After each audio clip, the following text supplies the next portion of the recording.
Seja muito bem-vindo ao Cantinho Teológico. Eu quero, nessa ocasião, falar sobre o Evangelho de Mateus, de uma forma mais específica, no capítulo número 3. Eu vou trabalhar em alguns vídeos do versículo 1 até o 12. Todavia, nesse primeiro vídeo, eu quero chamar a atenção apenas para alguns aspectos importantes para a compreensão textual. A gente sabe perfeitamente que houve um período de silêncio por volta de 400 anos. Deus não falou mais pelos profetas, e quando Deus volta a falar, ele não se encontra, digamos assim, no templo, porque o templo de Jerusalém é a habitação de Deus. Mas após 400 anos, Deus está agora aonde? No deserto. Aqui vai especificar que é no deserto da Judéia, conforme está aqui em destaque. Isso é algo gritante. Por causa de quê? Primeiro que após esse período de 400 anos de silêncio, esperava-se que Deus falasse a partir do templo, de sua habitação. Mas Deus vai aparecer no deserto com a pessoa de João o Batista. João o Batista, porque é João o batizador ou aquele que batiza. João, ele é da família, vou dizer assim, sacerdotal. O seu pai era sacerdote.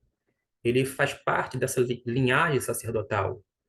Acontece que João Batista, ele, ao invés de ter, vou dizer assim, vestimentas sacerdotais, porque era da linhagem, ele tem uma vestimenta típica, conforme é descrita nos evangelhos. A limitação dos sacerdotes era diferenciada. A limitação de João o Batizador não é simplesmente exótica, é uma alimentação também diferenciada. Então a gente percebe, vou dizer, algo gritante, porque, repito, em tese, Deus era para falar desses 400 anos de silêncio, onde? A partir do templo. Mas Deus não faz isto. Não tem vestimentos sacerdotais, muito menos alimentação especial, e vai falar justamente no deserto da Judéia, que era uma região pouco habitada, e é justamente aí que João começa a pregar. O batismo de João é de arrependimento, e isso é significativo. Por causa de quê? Nós estamos falando de judeus que tinham por descendência Abraão, que era, portanto, povo de Deus, que tinha essa garantia conforme a questão genealógica, sendo que, segundo a proposta divina, através de João o Batista, vai chamar os judeus ao arrependimento. Mas existe um motivo. O porquê, o arrependei-vos, por quê? Esse porquê indica o motivo. Porque estava próximo o reino dos céus. Vou dizer assim, o Messias estava batendo a porta para inaugurar o reino dos céus. E João vai fazer alusão ao profeta Isaías, cerca de 700 anos antes do evento em questão, dizendo: porque este é o enunciado pelo profeta Isaías, que disse: voz do que clama no deserto, preparai o caminho do Senhor, endireitai as suas veredas. Não é à toa que João Batista é tido como o precursor de Jesus. Ele prepara o caminho, mostrando que o Messias está batendo, né, na porta e está, vou dizer assim, para iniciar o reino dos céus, a começar aqui na terra. Conforme eu disse, no versículo 4, diz assim: e este João, no caso de João Batista, tinha as suas vestes de pelo de camelo e um cinto de couro em torno de seus lombos, e alimentava-se de gafanhotos e de mel silvestre. Repito, João Batista era da descendência sacerdotal. Ele, em tese, era para ser um dos sacerdotes, está lá no templo, tem uma limitação específica, bem como uma vestimenta especial. Mas ele não se encontra na casa de Deus, isto é, no templo em Jerusalém. Ele vai orientado por Deus para a, a Judéia, naquela área pouco habitada. A mensagem de João Batista era de quê? De arrependimento. Aliás, o batismo era para arrependimento. Os judeus precisavam se arrepender. No versículo 5 diz assim: Então em que ter com ele Jerusalém e toda a Judéia e toda a província adjacente ao Jordão. E eram por ele batizados no Rio Jordão, confessando seus pecados. Naturalmente que a mensagem de arrependimento no meio da multidão, algumas pessoas, quando não muitas, acabavam aderindo à mensagem, assimilando o conteúdo, se arrependendo verdadeiramente. Mas tem um outro fato aqui que a gente precisa chamar atenção, porque algumas pessoas acham que é normal os judeus se batizarem, mas não é.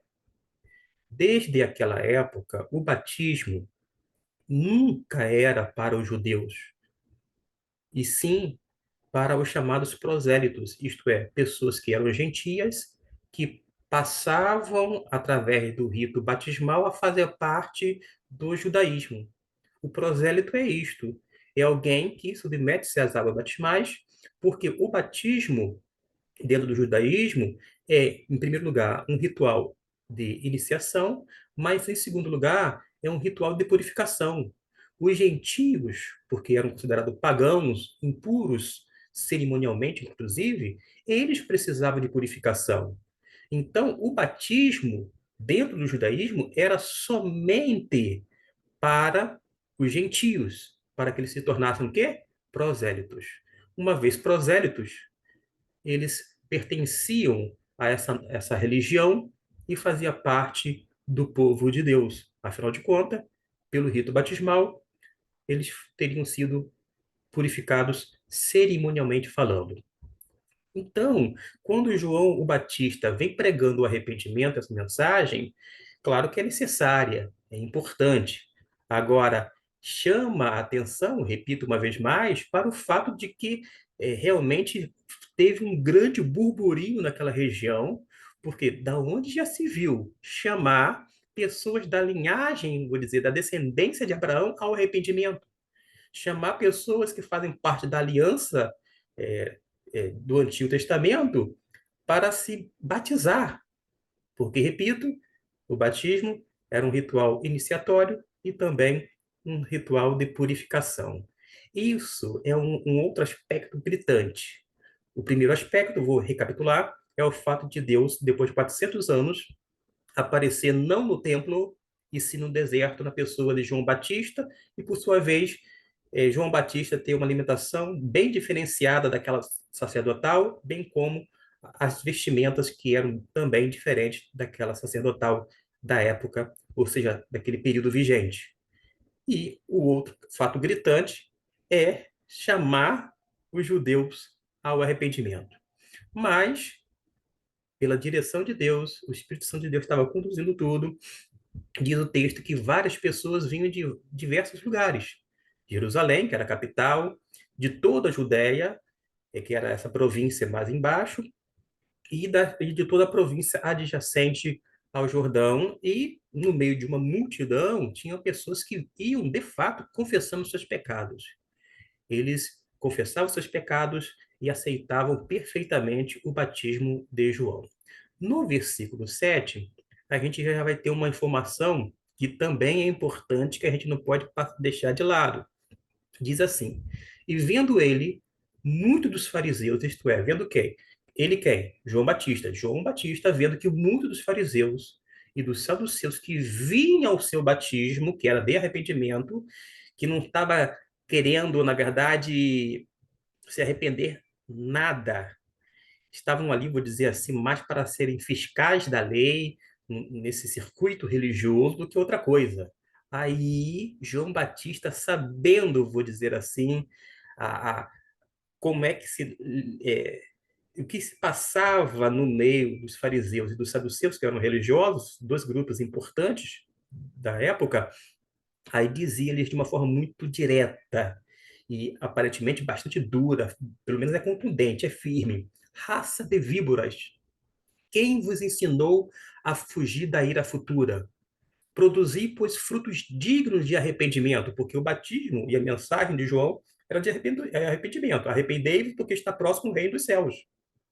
Porque se esses fariseus e saduceus, que eram judeus, que fazia parte da população, mas que estava ali dentro de, assim, como um segmento distinto. Se eles viessem realmente se arrepender, produzirem frutos dignos de arrependimento, eles seriam batizados de uma forma muito, vou dizer assim, tranquila e não teria nenhuma dificuldade para João, o batizador. Agora, João percebeu que, na sua expertise, que não era bem isto. E desta forma ele é muito direto no popular, ele não tem papa na língua e ele vai lá e fala de uma forma bem firme com eles, os fariseus e saduceus, e ainda vai dizer no versículo número 9: E não presumais de vós mesmo, dizendo: Temos por pai Abraão, porque eu vos digo que mesmo destas pedras Deus pode suscitar filhos a Abraão. João Batista está no deserto e faz esse comentário. No versículo 10 até o versículo 12, vai ter informações preciosíssimas. Preciosíssimas. Mas este aqui é o pano de fundo. Vou ficar aqui nesse vídeo até o versículo 9, onde a gente fez a leitura. Você me acompanhou em tela. E quando a gente tem esse pano de fundo e essas informações, fica muito mais fácil para compreender o que vai vir adiante no versículo 11 e 12. Porque o contexto, vou dizer assim, imediato, vai favorecer o entendimento correto das Escrituras. Recapitulando, o batismo de arrependimento estava indicando que o reino dos céus estava próximo. Logo, quem é que estava às portas? O Messias. O Messias viria, estava vindo, vou dizer assim. E por isso que ele é o precursor, ele é aquele que prepara o caminho do Messias, numa referência a Cristo Jesus. Mas você já tem essa informação tocante à questão, vou dizer assim, de João. Você tem informações tanto quanto a vestimenta, alimentação, mas você vai ter informação, vou dizer assim, daqui a pouco, sobre como é que ele se coloca diante de Jesus. E não é à toa que João Batista, ele teve um elogio que foi rasgado da parte de Jesus de uma forma muito grande, eu diria, uma forma muito tremenda. E apesar de não constar nenhum milagre atribuído a João Batista, ainda assim ele foi considerado por Jesus sendo o maior de todos nascidos de mulheres. E a gente vai observar depois, versículo 11 e 12, no segundo vídeo. Eu espero que você assista o segundo. Eu vou deixar na descrição deste vídeo para que você acompanhe não apenas o raciocínio, mas para que você compreenda na totalidade todo esse parágrafo, porque esse parágrafo nada mais é do que uma unidade de pensamento. E qual é a ideia central que está sendo transmitida nesse texto aludido? Que Deus abençoe e até o nosso próximo vídeo.